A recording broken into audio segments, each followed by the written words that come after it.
আরব উপদ্বীপ এটি পরিচিত কঠোর মরুভূমির জন্য, কিন্তু ভবিষ্যতে এই অঞ্চলটি সবুজ তৃণভূমিতে পরিণত হতে পারে। জলবায়ু বিশেষজ্ঞ ড আবদুল্লাহ আল মিসনাদ এমনই তথ্য দিয়েছেন।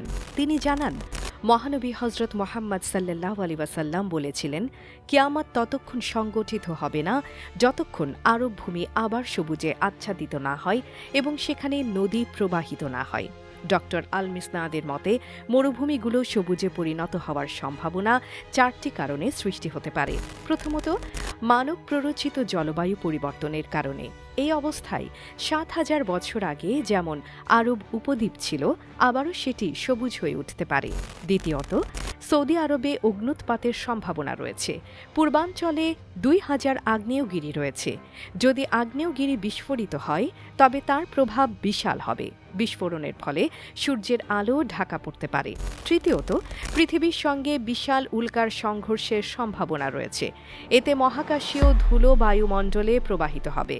সূর্যের আলো যদি কয়েক মাস বা বছর ধরে প্রবেশ না করে, তাহলে আরব উপদ্বীপ ঠান্ডা অঞ্চলে পরিণত হবে।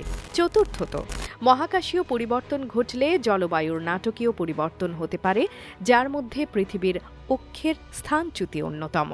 এর ফলে বায়ুমণ্ডলীয় চাপের পরিবর্তন ঘটবে এবং প্রচুর বৃষ্টিপাত হতে পারে। এইভাবে আরব উপদ্বীপের ভবিষ্যৎ এক অসীম সম্ভাবনার দিকে ইঙ্গিত করছে। মরুভূমির এই কঠোরতা কি একদিন সবুজের মোহনায় পরিণত হবে? সময়ই তার উত্তর দেবে। AB news desk report.